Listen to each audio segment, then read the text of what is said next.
प्रभु राम देव भगवान अल्लाह खुदा ईश आदि नाम एक ही शक्ति के हैं। वो कैसा है, कहां है, कैसे मिलता है, किसने देखा है? ये प्रश्नवाचक चिन्ह पूर्ण रूप से हटाने के लिए अवश्य सुनिए जगत गुरु तत्वदर्शी संत रामपाल जी महाराज के अमृत वचन सर्व पवित्र धर्मों के पवित्र शास्त्रों के आधार पर।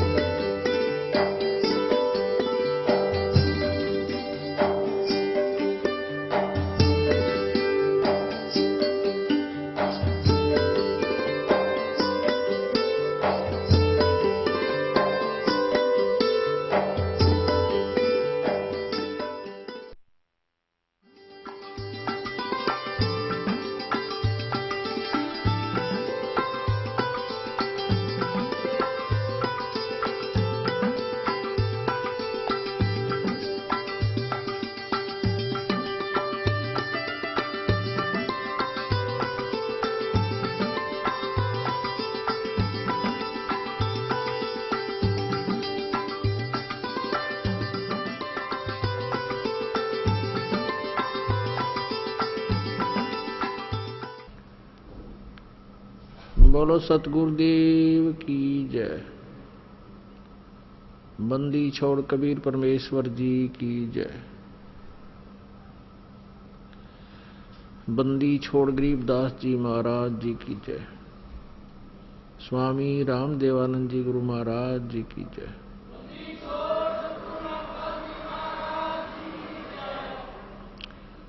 सत साहिब गरीब नमो नमो सतपुरुष को नमस्कार गुरु की नहीं।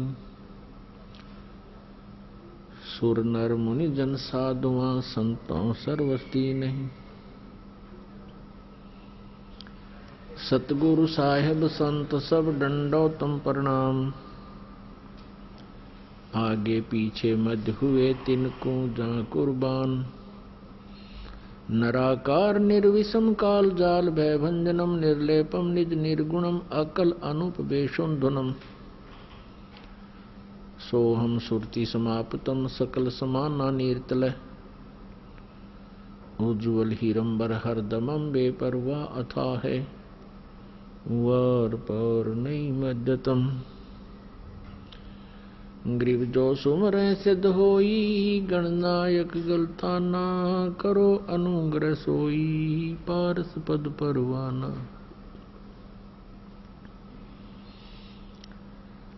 आदि गणेश मनाऊं गणनायक देवन देवा। चरण कमल लाऊं आदंत करूं सेवा। परम शक्ति संगीतम रिद्धि सिद्धिदाता सोई। अवगत गुण अतीतम सत्पुरुष निर्मोही। जगदम्बा जगदीशम मंगल रूप मुरारी। तन मन अर्पों शीसम भक्ति मुक्ति भंडारी। सुर नर मुनि जन ध्यावे ब्रह्मा विष्णु महेशा। शेष शेष मुख गावे पूज्य आदि गणेशा। इंद्र कुबेर सरीखा वरुण धर्म राय ध्यावे। समर्थ जीवन जी का मन इच्छा फल पावे। 33 कोटि आधारा ध्यावे से 88। उतरे भव जल पारा कट है यम की फांसी। 33 कोटि आधारा ध्यावे से 88। उतरे भव जल पारा कट है यम की फांसी। सत साहिब कर जोरूं विनती करूं धरूं चरण पर शीस। गुरु जी राम देवानंद जी महाराज ने दियो नाम बख्शीश। कोटि कोटि सिजदा करूं कोटि कोटि प्रणाम। चरण कमल में राखियो मैं बंदी जान गुलाम। कुत्ता हूँ गुरुदेव का, रामपाल दास का नाम, गले प्रेम की जेवड़ी, जांखें चोहा जाऊं। तो करो तो बावड़ू, दूर दूर करो तो जाऊं, ज्यों राखो त्यों ही रहूं, जो देवो सो खाऊं। जय इब कै सतगुरु मिले, सब दुख आँखों रोए, चरणों ऊपर शीश धरूं, कहूं जो कहनी हो। कबीर गुरु जी मिलेंगे, पूछेंगे कुशलात, आदि अंत की सब कहूं, अपने दिल की बात। गुरु जी तुम ना भूलियो,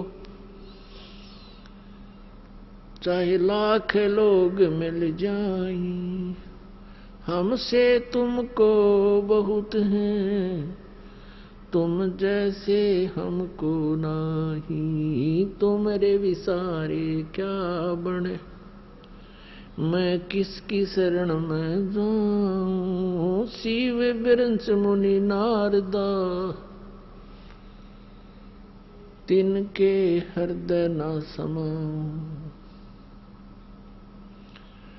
अवगुण किए तो बहुत किए, करत न मानी हारे। बावे बंदा बख्श दियो, बावे गर्दन उतार। अवगुण मेरे बाप जी, बख्शो गरीब नवाज। जो मैं पूत कपूत हूँ, बोर पिता को लाज। मैं अपराधी जन्म का, नख सिक भरे विकार।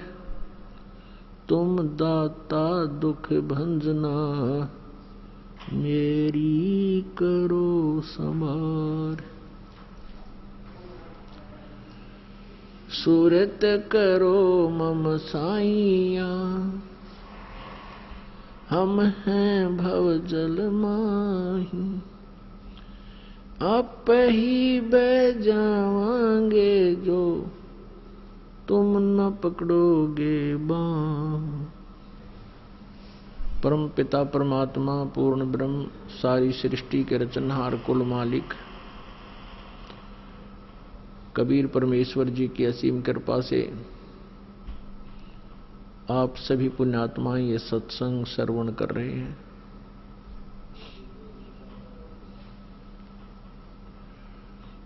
मानुष जन्म दुर्लभ है, ये मिले न बारंबार। जैसे तरवर से पत्ता टूट गिरे, वो बोहर नहीं लगता डार।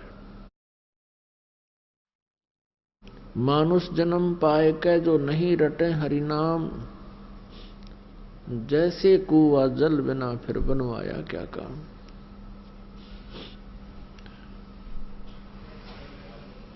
मानुष जन्म प्राप्त करके जो प्राणी परमात्मा की साधना नहीं करते हैं, यदि वो साधना कर भी रहे हैं तो वो शास्त्र विरुद्ध कर रहे हैं। वो अपना मनुष्य जीवन व्यर्थ कर रहे हैं।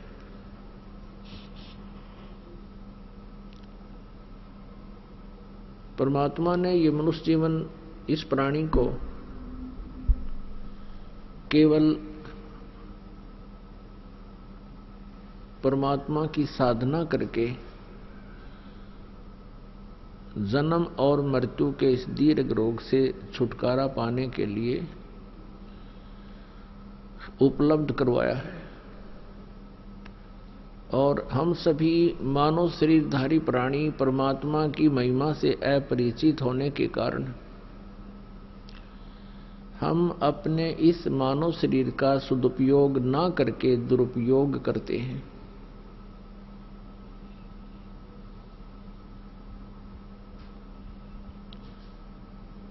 जिस कारण से हम इस जन्म और मृत्यु के दीर्घ रोग में बहुत वर्षों युगों से ग्रस्त हैं और यहाँ नाना प्रकार के हम यातनाएं भोग रहे हैं। हम जिस लोक में रह रहे हैं ये काल भगवान का लोक है, जो गीता जी अध्याय नंबर 11 के श्लोक नंबर 32 में कहता है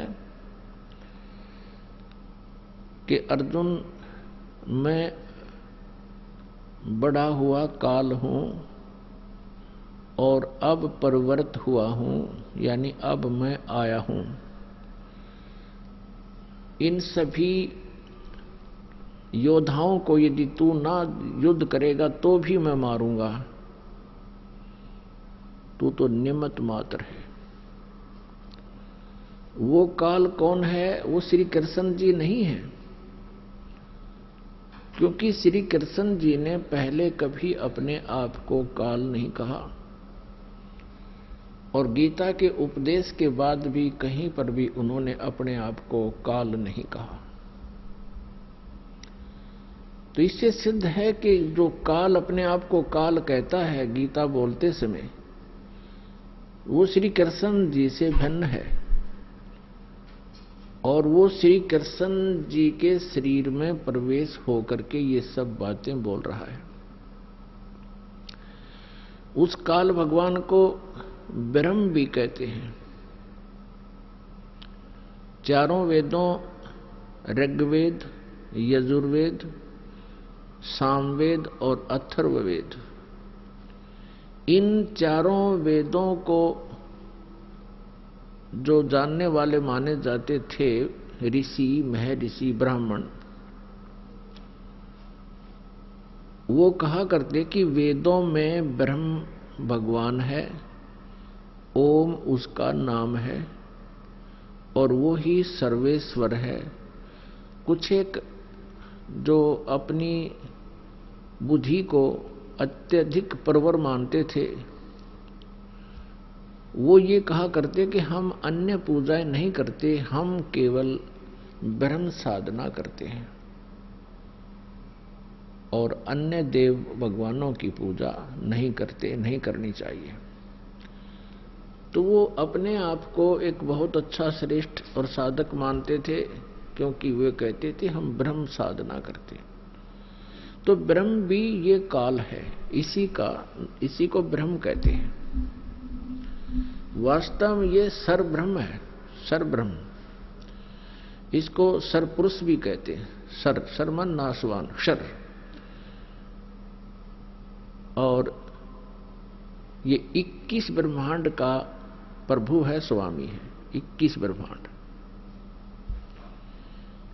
एक ब्रह्मांड के अंदर पृथ्वी लोक, स्वर्गलोक, पाताल लोक, ब्रह्मा जी का लोक, विष्णु जी का लोक, शिव जी का लोक, ब्रह्मलोक एक धर्मराज यानी न्यायाधीश का लोक, 88,000 खेड़े, शपथपुरी, अतल अवतल ये नीचे के 7 लोक, ये कुल मिलाकर ये एक ब्रह्मांड के अंदर सामग्री है। ऐसे ऐसे 21 ब्रह्मांड हैं। उन 21 ब्रह्मांडों का स्वामी ये काल है, ब्रह्म है, सरब्रह्म है। इसको सरपुरुष भी कहते हैं। श्रीमद् भगवत गीता अध्याय नंबर 15 के श्लोक नंबर 1 से 4 तक, वैसे तो पूरा 15वां अध्याय ऐसे निर्णायक ज्ञान से परिपूर्ण है, फिर भी एक संक्षिप्त में जानने के लिए ये चंद श्लोक ही हमें पर्याप्त हैं। 15वें अध्याय का 1 से लेकर 4 तक और 16 और 17 इनमें स्पष्ट किया हुआ है कि ये एक संसार रूपी वृक्ष है। ऊपर को जो मूल है, जड़ है, वो तो परम अक्षर ब्रह्म है, परम अक्षर ब्रह्म है। गीता ज्ञान दाता स्वयं बता रहा है। जैसे गीता जी अध्याय नंबर 8 के श्लोक नंबर 1 में अर्जुन ने प्रश्न किया कि हे प्रभु, आपने जो गीता जी अध्याय नंबर 7 के श्लोक नंबर 29 में जिस तत्व ब्रह्म के विषय में कहा है कि तत्व ब्रह्म को जानकर, सारे आध्यात्मिक ज्ञान को समझकर और सभी कर्मों से परिचित होकर प्राणी केवल जरा और मरण से ही छूटने का प्रयत्न करता है। जरा मीन बुढ़ापा, वृद्धावस्था, और मरण मृत्यु, डेथ। वो केवल फिर जरा और मरण से ही छूटने का प्रयत्न करता है, संसार की किसी भी वस्तु को नहीं मांगता परमात्मा से। तो अर्जुन ने अध्याय नंबर 8 के श्लोक नंबर 1 में पूछा, फिर किम तत्ब्रह्म, वो तत्ब्रह्म कौन है, क्या है?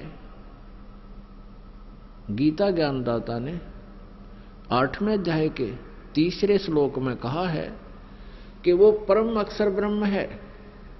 यानी गीता ज्ञानदाता से कोई अन्य परम अक्षर ब्रह्म। अब यहां 3 प्रभु हैं जो मुख्य तौर पर, एक सरब्रह्म, दूसरा अक्षर ब्रह्म और तीसरा परम अक्षर ब्रह्म। अब ब्रह्म का अर्थ होता है प्रभु, स्वामी, यानी जो अपने जो अक्षेत्र में अन्य से उत्तिष्ठ हो, बड़ा हो, उसको ब्रह्म कहते हैं। तो ऐसे ये ब्रह्म 21 ब्रह्मांड का स्वामी है। स्वामी कहो, प्रभु कहो, मालिक कहो।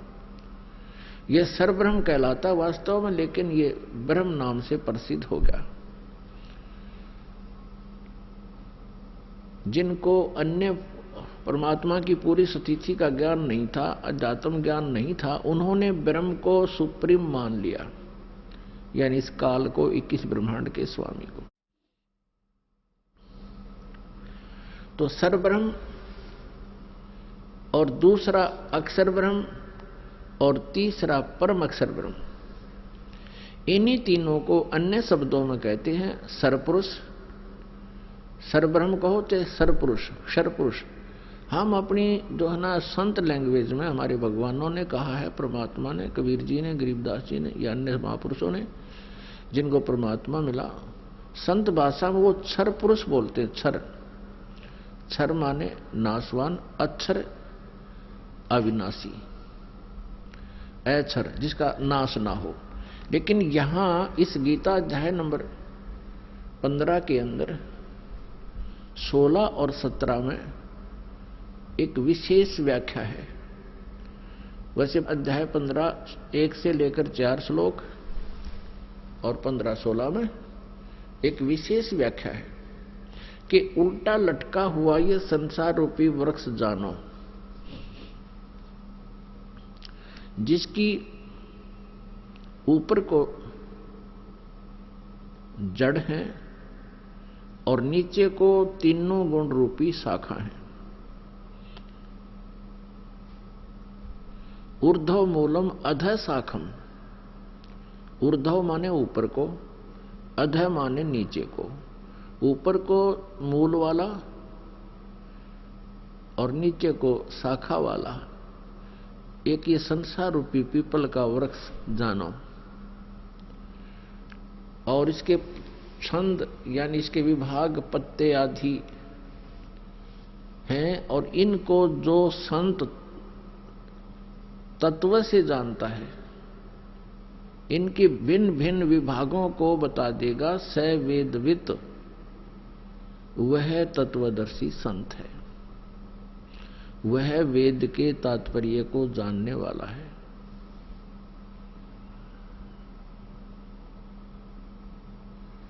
तो 15वें अध्याय के 1 से लेकर 4 में एक विशेष व्याख्या ये भी है कि उल्टे लटके हुए संसार रूपी वृक्ष के सभी विभागों को जो तत्व से जानता है, यानी उनके सभी भाग को बता देता है, स वेदविद, वो तत्वदर्शी संत है। पुण्यात्माओं, आपका सौभाग्य है, आपको ये अनमोल ज्ञान सुनने को प्राप्त हो रहा है। ना जाने कौन से जन्मों में आपने कितने पुण्य और अच्छी साधनाएं की हुई हैं, जिसके परिणाम स्वरूप ये परमात्मा का ये ज्ञान आपको प्राप्त हो रहा है। अब आप बहुत बुद्धिमान हो, आज परमात्मा ने रजा बख्शी है, आपको अक्षर ज्ञान कराया, और इस अक्षर ज्ञान की एक्सरसाइज से आपका माइंड बहुत विकसित है। लेकिन उस माइंड को हम फिर दुरुपयोग करने लगे, परमाणु बम बनाने लगे, वायुयान बनाने लगे, जबकि इस अक्षर ज्ञान से और परमात्मा के द्वारा दिए गए इस प्रोसीजर से आपका माइंड विकसित हुआ है। इसको भगवान की तरफ लगाना चाहिए था हमने। और ये मारण मरण के साधन तो किसी तरह बना लो, ये तो कभी भी बना लो, इनका ये तो विनाश के कारण है। अज्ञानता का एक मुख्य प्रमाण है जो इस तरह की होड़ में लगे हुए हैं।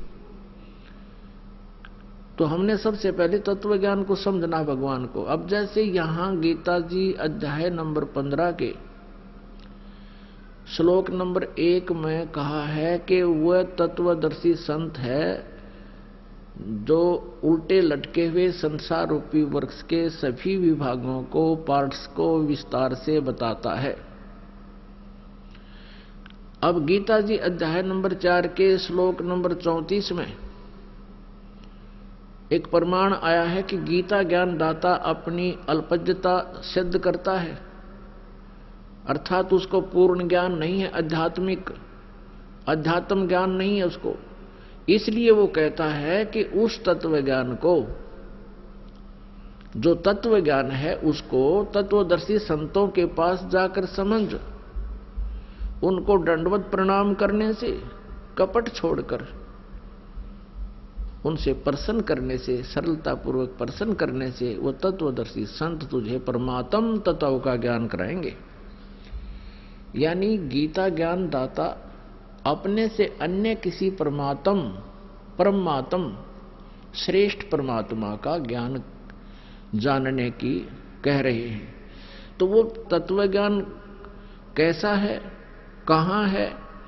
गीता जी अध्याय नंबर 4 के श्लोक नंबर 32 में गीता ज्ञान दाता ने कहा कि जो अभी मैंने तेरे सामने 25 से लेकर 30 तक श्लोकों में, इसी चौथे अध्याय में सबकी साधनाओं का वर्णन किया है। कोई तो ऊपर को पैर करके, नीचे को सिरासन करके योग अभ्यास करता रहता है, कोई देवताओं की पूजा करता है, और कोई अपने श्वास प्राणायाम आदि करके इसी क्रिया को देखता रहता है अपने ध्यान से, इसी को मोक्ष मानता है। कोई अन्य साधनाएं करते हैं, और सभी साधक अपनी अपनी साधनाओं को पाप नाशक जानते हैं, यानी कल्याणकारक मानते हैं। फिर बताया है कि ये धार्मिक यज्ञों की जानकारी, यज्ञ माने धार्मिक अनुष्ठान, यानी परमात्मा के पाने की विधि, उनकी जानकारी गीता जी अध्याय नंबर 4 के श्लोक नंबर 32 में कहा है कि इस प्रकार के, जैसा कि अभी 25 से लेकर 30 तक श्लोकों में जो वर्णन है, इस तरह की साधनाएं और परमात्मा की यथार्थ साधना विस्तार पूर्वक कौन सी करनी चाहिए, कौन सी ना करनी चाहिए, उसकी जानकारी ब्रह्मण मुखे, सच्चिदानंद घन ब्रह्म के मुखारविंद से, मुख कमल से उच्चरित वाणी में, अर्थात तत्व ज्ञान में विस्तार से कहा गया है।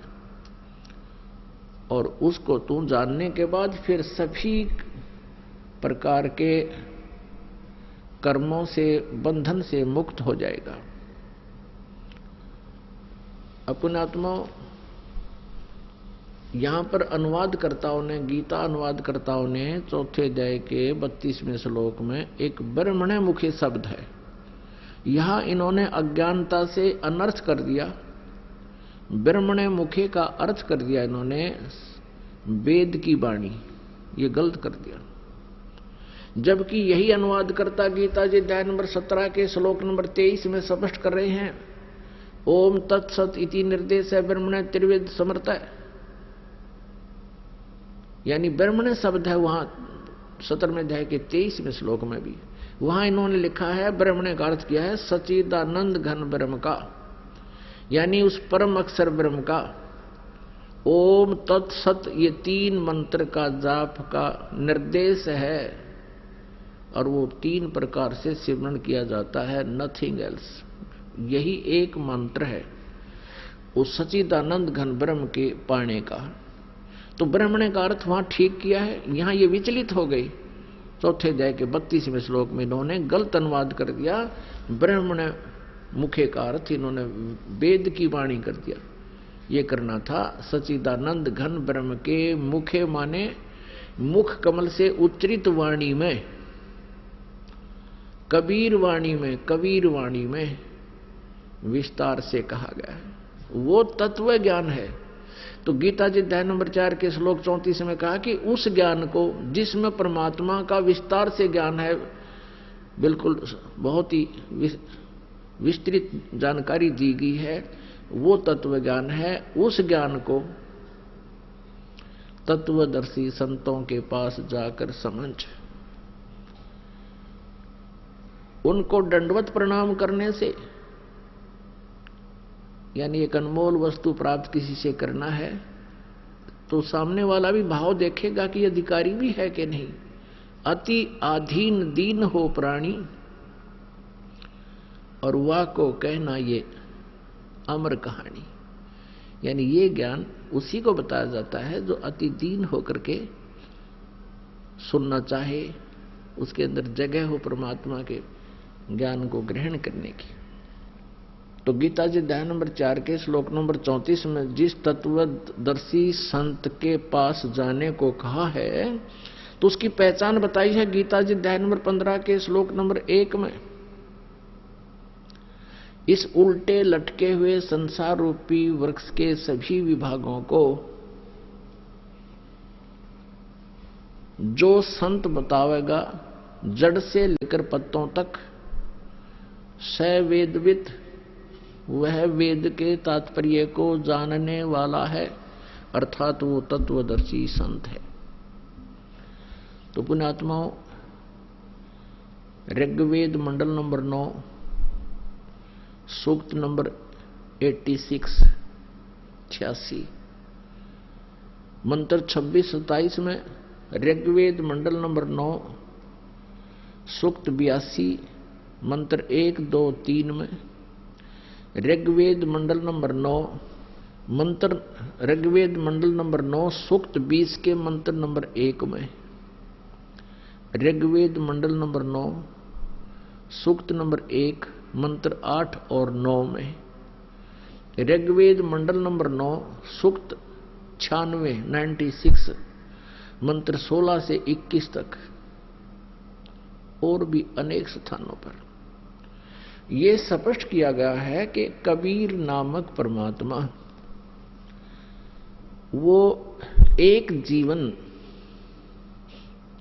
ऋग्वेद मंडल नंबर 1 और सूक्त नंबर 31 के मंत्र नंबर 17 में, इन सब का मिलाकर सारांश ये बनता है कि एक कबीर देव, कबीर साहब नामक परमात्मा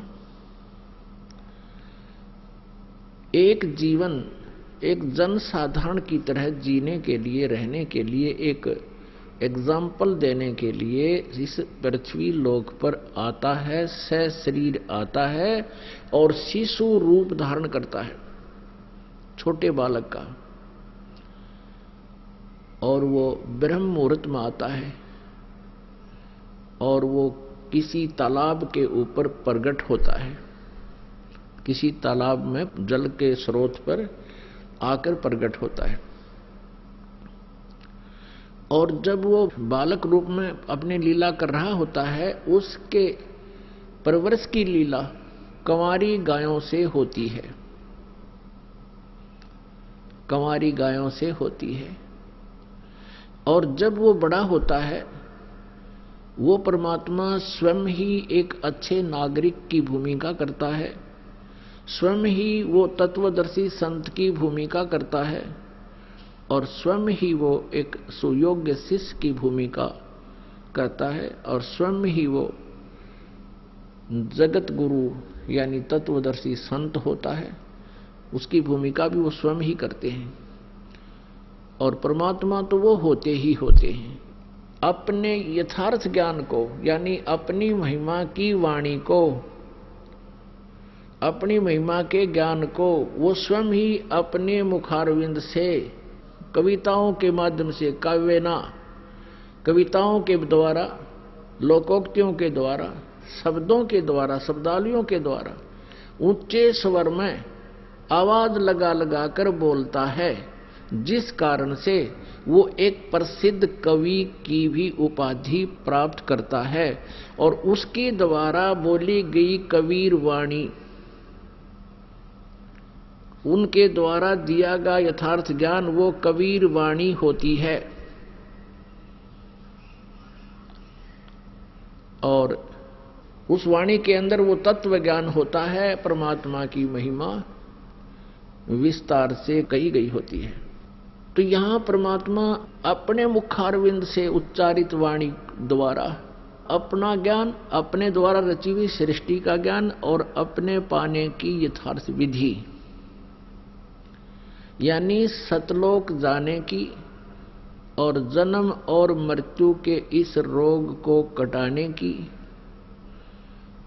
वो विधि बताने आते हैं। उस समय वो तत्वदर्शी संत भी स्वयं ही होते हैं और पृथ्वी पर कोई तत्वदर्शी संत नहीं होता। वो होते परमात्मा हैं, लेकिन वो एक प्रसिद्ध कवि इसलिए मान लिए जाते हैं भोली जनता के द्वारा, क्योंकि वो अपनी महिमा की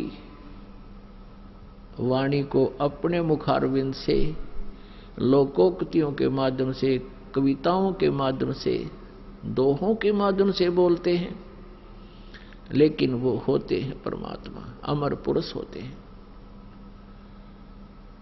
वो परमात्मा अपने सतलोक में रहते हैं, तीसरे मुक्ति धाम में, यानी एक तो सरपुरुष का अक्षेत्र 21 ब्रह्मांड का, ये इसका राज्य है, इसका इतना ये प्रभु, इसके ऊपर ये ब्रह्म है, इतना स्वामी है सरपुरुष।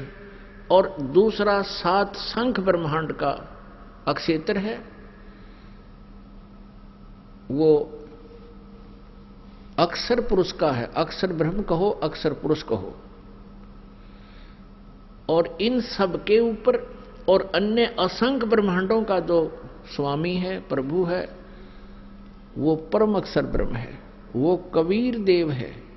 वो उसका वास्तविक नाम कबीर साहब है, कबीर है। हम साहब अपना भगवान है, इसलिए हम साहब बोलते हैं। अब जैसे अपने देश के आदरणीय प्रधानमंत्री जी का शरीर का नाम तो अन्य ही होता है, लेकिन प्रधानमंत्री उनके पद का नाम होता है। इसी प्रकार ये परम अक्षर ब्रह्म कहो, इन्हें सत्य पुरुष कहो। सत्य पुरुष माने अविनाशी प्रभु, पुरुष माने परमात्मा। तो ये सत्य पुरुष, परम अक्षर ब्रह्म, परम अक्षर पुरुष, ये तो उनके पोस्ट का नाम है, पद का नाम है, उपमात्मक नाम है। और वास्तव में उस परमेश्वर का नाम कबीर देव है, वो कबीर साहब है। वेदों में उसे कबीर देव कहा है, कबीर। कुरान शरीफ में उसको अल्लाहु अकबरू, अकबरी, कबीरा, खबीरा, खबीरन, कबीरन ऐसे बोला गया है। अपनी अपनी जो लैंग्वेज होती है, अपनी अपनी भाषा के आधार से उसी परमात्मा के नाम को थोड़ा बहुत भिन्नता के कारण ही उच्चारण और लिपिबद्ध किया गया है। अब यहां वेदों में कबीर देव है, कबीर शब्द है बहुत स्थानों पर। तो व्याकरण के जो ज्ञाता मानते हैं अपने आप को, वो कहते हैं ये कबीर नहीं बनता, वो कहते हैं ये तो कवि शब्द है। कवि, जैसे कवि का 2 अपसर्ग लगा दिए और उसको आगे लिख दिया, अर्थ कर दिया कवि। कहीं पर कबीर देव जो लिखा है, देव माने साहब परमात्मा प्रभु राम देव, तो हम उसको कबीर बोलने लगे। बै हम बै बोलते हैं अपनी लोकल लैंग्वेज में, जैसे वेदों को हम वेद बोलते हैं। किसी का नाम वेद प्रकाश है, हम वेद प्रकाश बोलते हैं। तो है ऐसे हम कबीर देव कहने लगे, उस भगवान को कहने लगे कबीर साहब कहने लगे। फिर उसमें क्यों देव माने साहब कहो, राम कहो, कबीर राम कबीर कह लो, कबीर अल्लाह कहो, अल्लाहू अकबर कहो, अल्लाह कबीर कहो। तो ये जो कहते हैं व्याकरण के आधार से ये कवि बनता है, वो परमात्मा का वास्तविक नाम ही कवि है, ये समझो। हम उसको कबीर साहब बोलते हैं, कबीर साहब। जैसे वेदों में कबीर देव लिख दिया तो उसको कबीर देव ही बोला जाएगा। जैसे यजुर्वेद है, यजुर्वेद यदि कहीं पर लिखा है यजु और अपसर्ग लगा रखी है संस्कृत में, उसका जब हिंदी अनुवाद डिफाइन करेंगे, उसको विश्लेषण करेंगे, तो उसका यजुर्वेद लिखना पड़ेगा। यजुर्वेद के बारे में यहां बोला गया है। ठीक इसी प्रकार जहां कवि शब्द है वेदों में, प्रकरणवश उसका अर्थ कहीं पर कवि भी हो सकता है, लेकिन कवि का अर्थ सर्वज्ञ नहीं हो सकता, ये भूल ना करना। जहां जिन्होंने सर्वज्ञ अर्थ किया है वो कबीर देव परमेश्वर कबीर जी की ही महिमा है, वहां कबीर देव लिख देना चाहिए बस। वेदों का फिर आराम से आसानी से समझ सकोगे उस अनुवाद को। तो उस परमेश्वर ने स्वयं ही एक तत्वदर्शी संत की भूमिका की और उन्होंने अपने मुखारविंद से उस तत्व ज्ञान को उच्चारित किया, उच्चारण किया, उसका उच्चारण किया। और फिर एक धर्मदास नाम के एक महापुरुष जिन्होंने उस परमात्मा को पहचाना, उन्हीं की कृपा से उन्होंने फिर ये लिपिबद्ध की कबीर वाणी, जो तत्व ज्ञान है, तत्व भेद है। अब गीता जी अध्याय नंबर 15 के श्लोक नंबर 1 से 4 और 16-17 को हम फिर से प्रारंभ करते हैं। इसके लिए भूमिका बनाई है। उल्टा लटका हुआ ये संसार रूपी वृक्ष है, ऊपर को जड़ है, जड़ मीन मूल। जैसे पेड़ को आहार यानी पेड़ की जीवन शैली कहां से प्रारंभ होती है? जड़ से।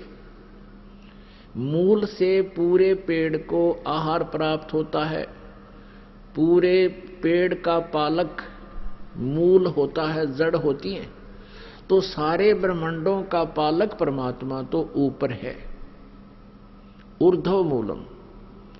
वो मूल संसार रूपी वृक्ष की मूल समझो, वो परम अक्षर ब्रह्म है।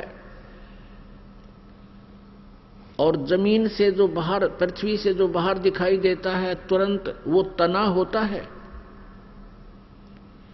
उस तने का फिर एक मोटी डार होती है, बहुत सी मोटी डार होती है, लेकिन उनमें से एक मोटी डार हम लेते हैं इस अपने इस ब्रह्मांड को समझने के लिए और इस अध्यात्म ज्ञान को जानने के लिए।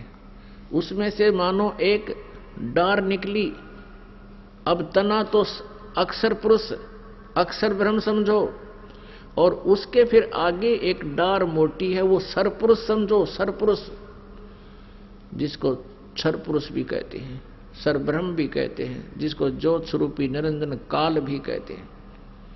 और उस डार के फिर 3 शाखाएं हो, रजगुण ब्रह्मा, सतगुण विष्णु, तमगुण शिव जी रूपी शाखा हैं जो इस ब्रह्म के पुत्र हैं। और पात रूप फिर संसार है। उस एक डार के आगे 3 शाखाएं, उसके ऊपर जितने पत्ते हैं वो संसार रूपी वृक्ष के ये पत्ते समझो, हम प्राणी। तो परमेश्वर कबीर देव जी ने अपने मुखारविंद से उच्चारित उस वाणी में, यानी ब्रह्मणे मुखे, चौथे अध्याय के 32वें श्लोक में जिसके विषय में कहा है कि ब्रह्मणे मुखे सच्चिदानंद घन ब्रह्म के द्वारा उच्चारित वाणी में वो तत्व ज्ञान है। उस तत्व ज्ञान में आध्यात्मिक यज्ञों की जानकारी यानी आध्यात्मिक अनुष्ठानों की, भक्ति की जानकारी विस्तार के साथ कही गई है। और उसको वो कर्मों के द्वारा होती है, कर्म योगी उसको करते हैं और फिर उससे सभी कर्मों से मुक्त हो जाते हैं। तो यहां बताया है कि वो सच्चिदानंद घन ब्रह्म ने आकर के अपने मुखारविंद से वो वाणी बोली थी। तो कबीर देव हैं वो परमात्मा कबीर देव हैं जो बनारस में, भारत की पवित्र भूमि पर यानी काशी शहर में एक लहर तारा नामक तालाब था। और उस लहर तारा तालाब का नाम कैसे पड़ा कि गंगा का पानी लहरों के द्वारा उछलकर, जब वो ओवरफ्लो होकर चलती थी वर्षा के सीजन में, उछलकर उसके ओवरफ्लो होकर के एक बहुत बड़ी झील को भर देता था। उसको लहर तारा नामक तालाब बोलते थे, झील बोलते थे। उसमें कमल के फूल विकसित थे। उस पर कमल के फूल पर आकर के सतलोक से वो परमात्मा आए और अपने उस तीसरे मुक्ति धाम यानी सतलोक से चलकर आए और यहां एक नवजात शिशु का रूप धारण किया। उसके बाद लीला में तरीके से वो बड़े हुए, एक आम व्यक्ति की तरह सब लीलाएं की परमात्मा ने। फिर जुलाहे का कार्य करने लगे, क्योंकि परमात्मा परमेश्वर कबीर देव जी को एक निसंतान दंपति, जुलाहा दंपति नीरू और नीमा उठा ले गए थे और वहां परमात्मा की परवरिश कुंवारी गायों से हुई, उनके दूध से। परमात्मा परमेश्वर कबीर देव जी की रजा से कुंवारी गायें दूध देने लगी और भगवान कबीर जी उनको पीने लगे। धीरे धीरे बड़े हुए, फिर बड़े होकर के वही परमात्मा जुलाहा नाम से प्रसिद्ध हुए, धानक उपमा से प्रसिद्ध हुए, क्योंकि उस जुलाहा जाति के अंदर परमात्मा उसी क्रिया में संलग्न रहे, वही कार्य करते थे, जिस कारण से उनका नाम जुलाहा पड़ गया, धानक पड़ गया कर्म के आधार से। तो ये वो पूर्ण परमात्मा है, परम अक्षर ब्रह्म है। उन्होंने आकर के स्वयं ही बताया है कि अक्षर पुरुष एक पेड़ है, निरंजन वाकी यानी सरपुरुष वाकी डार। अक्षर पुरुष एक पेड़ है, सरपुरुष वाकी डार और तीनों देवा शाखा हैं, ये पात रूप संसार। परमात्मा ने, परमेश्वर ने अपनी जानकारी आप ही आकर दी है। और किसको दी है? एक श्रेष्ठ आत्मा धर्मदास जी को दी है। अभी आपको बताया था ऋग्वेद के बहुत सारे मंत्र आपको बताए। उन मंत्रों में ऋग्वेद मंडल नंबर 9 फिर से सुन लीजिए। ऋग्वेद मंडल नंबर 9 और सूक्त नंबर 86 मंत्र 26 और 27 में, ऋग्वेद मंडल नंबर 9 सूक्त 82 मंत्र 1, 2, 3 में, ऋग्वेद मंडल नंबर 9 सूक्त नंबर 20 मंत्र 1 में, ऋग्वेद मंडल नंबर 9 और सूक्त नंबर 1 मंत्र 8, 9 में, ऋग्वेद मंडल नंबर 1 और सूक्त नंबर 31 के मंत्र नंबर 17 में, ऋग्वेद मंडल नंबर 9 सूक्त 96 यानी सूक्त नंबर 96 मंत्र 16 से 21 और भी अन्य स्थानों पर, अन्य वेदों में भी बहुत जानकारी है। इनमें विशेषकर यह स्पष्ट किया गया है कि वो परम अक्षर ब्रह्म पूर्ण परमात्मा, वो अमर पुरुष तीसरे मुक्ति धाम में रहता है। इन सब का सारांश सुनाता हूं आपको पुनः, क्योंकि अभी तक ये सुनाने के लिए भूमिका बनी है। वो परम अक्षर ब्रह्म जो पूर्ण परमात्मा है, वो ऊपर रहता है एक स्थान पर, एक देशीय है वो। और वहां से वो गति करके आता है, वहां से सह शरीर चलकर आता है, अपने रूप को सरल करके नीचे आता, सरल करके। सरल माने आसान करके, हल्का तेज पुंज का करके। सतलोक के अंदर सत्य पुरुष पूर्ण परमात्मा कबीर देव जी का जो ओरिजिनल शरीर है, उसमें करोड़ सूर्य, एक रोमकूप में करोड़ सूर्य करोड़ चंद्रमा की रोशनी भी फीकी पड़े, इतना तेज है। तो यदि वो परमात्मा उसी शरीर में यहां आ जाए तो हम सभी की आंखें बंद हो जाएं, हम कुछ नहीं देख सकते। इसलिए वो परमेश्वर अपना अन्य एक हल्का तेज पुंज का रूप धारण करके, हल्के तेज का और मनुष्य के सदृश, वहां भी परमात्मा नर आकार है लेकिन वहां बहुत तेजों में शरीर है, और वहां गई हुई आत्माएं भी तेजों में शरीर युक्त होती हैं, नूरी शरीर की होती हैं, और उनकी आंखें दिव्य दृष्टि होती है। तो वहां जो आत्माएं हैं उनकी आंखें भी हमारे जैसी चरम दृष्टि नहीं है, तो उससे वो बहुत देख सकते हैं परमात्मा। तो यहां वो हल्का तेज पुंज का रूप बना के वो कबीर देव आता है, और वो अपनी एक श्रेष्ठ आत्मा को प्राप्त होता, अच्छी आत्मा को, दृढ़ भक्त को मिलता है। और उसका उद्देश्य क्या होता है? वो तत्व ज्ञान से उसे परिपूर्ण करता है, तत्व ज्ञान बताता है।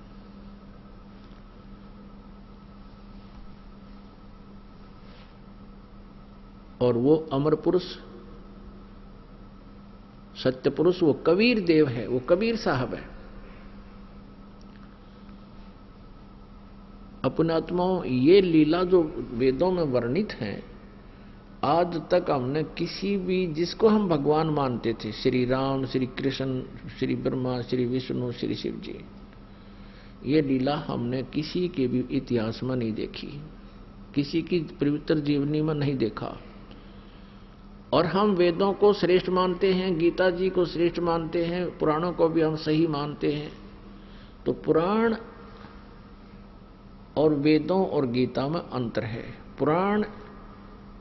पुराणों के अंदर जो ज्ञान है वो यदि वेदों से हटकर है तो वो किसी ऋषि या ब्राह्मण की या देव की अपनी अनुभूति है, उसका अपना अनुभव है, तो वो मान्य नहीं होता।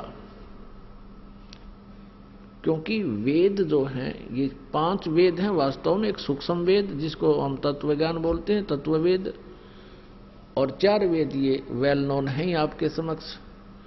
इन 5 वेदों में जो ज्ञान है वो पूर्ण परमात्मा कबीर देव जी का दिया हुआ है। इन 4 वेदों को ऋग्वेद, यजुर्वेद, सामवेद और अथर्ववेद, वैसे तो परमात्मा ने 5 वेद दिए थे, सूक्ष्म वेद भी यानी तत्व वेद भी साथ ही दिया था। किसको? इस सरपुरुष को, जो यहाँ का स्वामी है 21 ब्रह्मांड का। लेकिन इसने हमारे साथ एक बहुत बड़ा धोखा किया। इसने वो 5वां वेद, सूक्ष्म वेद जिसे कहते हैं, तत्व ज्ञान जिसे कहते हैं, वो छुपा दिया, नष्ट कर दिया। और 4 वेद हमारे को दे दिए, जिन 4 वेदों में महिमा तो पूर्ण परमात्मा की परिपूर्ण है, उसकी जानकारी बहुत है। लेकिन इन 4 वेदों में उस परम अक्षर ब्रह्म के पाने का मंत्र नहीं है। वो 5वें वेद सूक्ष्म वेद में था, उस तत्व ज्ञान में था, जिसको इस काल ने इस दृष्टिकोण से नष्ट कर दिया कि कहीं इन सभी आत्माओं को यथार्थ ज्ञान हो गया तो ये इस मंत्र का जाप करके और सतलोक चले जाएंगे, यहां तेरा राज्य खाली हो जाएगा, तेरा ये क्षेत्र, यहां कोई नहीं रहेगा, क्योंकि वहां इतना सुख है और यहां पर ये घोर दुख सहन कर रहा प्राणी। इसके पीछे भी इसका एक बहुत षड्यंत्र है, और उस षड्यंत्र के तहत ये हमें यहां रोके हुए है। कारण क्या है कि इसने एक गलती की थी सतलोक में। किसने? सरपुरुष ने, इस 21 ब्रह्मांड के स्वामी ने, सरपुरुष ने, ज्योति निरंजन ने या काल कहो काल ने, तो जिसके कारण इसको श्राप लगा कि 1,00,000 मानव शरीरधारी प्राणियों के सूक्ष्म शरीर को तपतशिला पर भून कर ये नित खाएगा, और अपने उस आहार के लिए हमें यहां पर रोका हुआ है।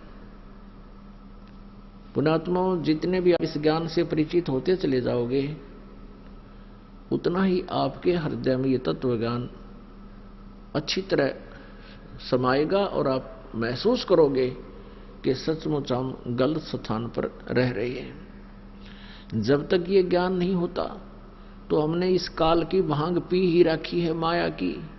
धन जोड़ना, कोठी बनाना है, बड़े बड़े कारें खरीद लेना, ये अपना एक उद्देश्य मान रखा है, और 1 सेकंड में मृत्यु हो जाना, फिर मनमाना गधे की योनि पाना, ये भूल गए तुम, ये हम भूल चुके हैं। उसको याद दिला जाता सत्संग के माध्यम से, परमात्मा के वचनों से जो आदेश है प्रभु का, वो सत्संग में सुनाया जाता है। तो यहां जो 5वां वेद इसने गुम कर दिया, या इसने बहुत बड़ी गलती करी, हमारे साथ जुल्म किया, उस 5वें वेद को पुनः हम तक पहुंचाने के लिए स्वयं धनी आते हैं, वो इतने सुख में सतल को छोड़कर हमारे लिए यहां पर आते हैं। और वो बनारस में आए थे कबीर धानक नाम से, कबीर दुल्हा नाम से प्रसिद्ध हुए। अब वो क्यों आते हैं? क्योंकि हम उनके बच्चे हैं। हम सभी आत्माएं कबीर देव जी की आत्मा हैं, हम उसके उनकी संतान हैं, और हम मिसगाइड हो गए। हम सभी अपनी गलती के कारण इस काल के जाल में फंस गए हैं, और अब इसने अपना स्वार्थ सिद्ध करने के लिए हमारे को बिल्कुल परमात्मा से दूर कर दिया। 4 वेद इसने दे दिए, उन 4 वेदों में परमेश्वर पाने की विधि नहीं है। उसमें परमात्मा की भक्ति साधना केवल ब्रह्म तक की है, यानी फर्स्ट स्टेप समझो ये, यानी मैट्रिक तक का, 10वीं तक का सिलेबस है 4 वेदों में। ब्रह्म तक की जानकारी है, पूर्ण परमात्मा के संकेत हैं, उसके पाने की विधि इसमें नहीं है। उसके लिए फिर हमने, परमात्मा ने आकर ये सच्चिदानंद घन ब्रह्म की वाणी, यानी अपने मुखारविंद से कबीर वाणी बोल के वो तत्व ज्ञान हमें दिया।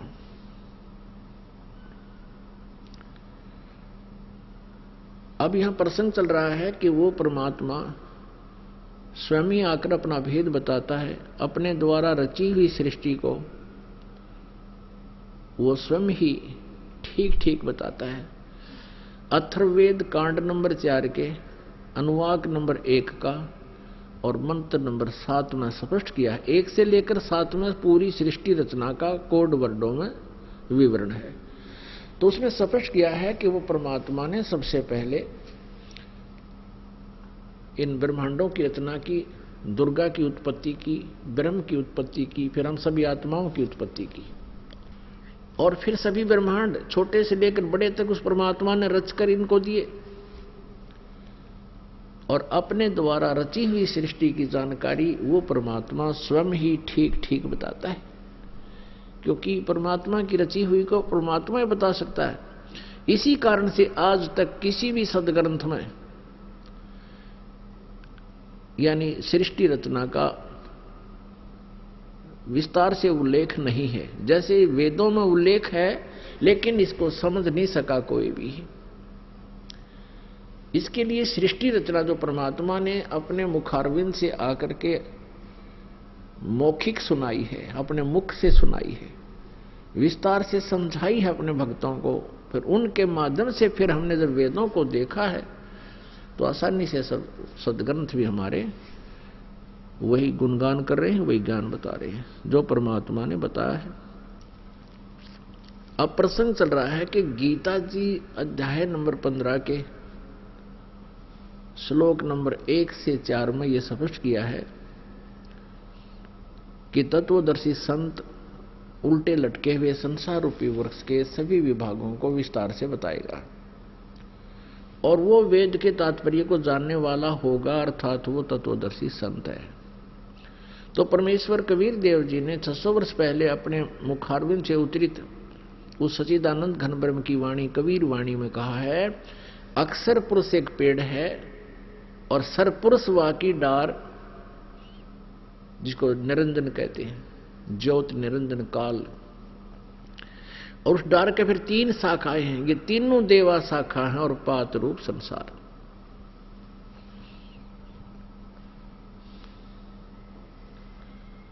अपने आत्माओं, गीता जी अध्याय नंबर 15 के श्लोक नंबर 4 में कहा है कि जब तत्वदर्शी संत मिल जाए, तत्वदर्शी संत की प्राप्ति के उपरांत इस अज्ञान रूपी इस गुत्थी को तत्वज्ञान रूपी शस्त्र के द्वारा काटकर, अर्थात उस तत्वज्ञान रूपी शस्त्र द्वारा समझ इसको बिल्कुल साफ करके निर्बाध करके, जब ज्ञान आपको तत्व ज्ञान हो जाएगा, वो बिल्कुल पूरी रूप से सृष्टि रचना समझ में आ जाएगी। हम किस लिए यहाँ आए हैं, कैसे फंस गए यहाँ पर, हमारी जन्म मृत्यु हो रही है, आज हम संतान और संपत्ति में कितने व्यवस्थित हैं और बड़ा आनंद महसूस कर रहे हैं, चाहे हम बेशक दुखी भी हैं, और अपनी संतान के लिए और अपनी संपत्ति को जोड़ने के लिए पूरा जीवन लगा देते हैं और फिर अचानक मृत्यु हो जाती है। ये क्या कारण है? तो कहते हैं इस अध्यात्म ज्ञान को अच्छी तरह समझकर उस तत्व ज्ञान से, उसके पश्चात गीता जी अध्याय नंबर 15 के श्लोक 4 में कहा है, उसके पश्चात परमेश्वर के उस परम पद की खोज करनी चाहिए, जहां जाने के बाद साधक फिर लौटकर कभी संसार में नहीं आते।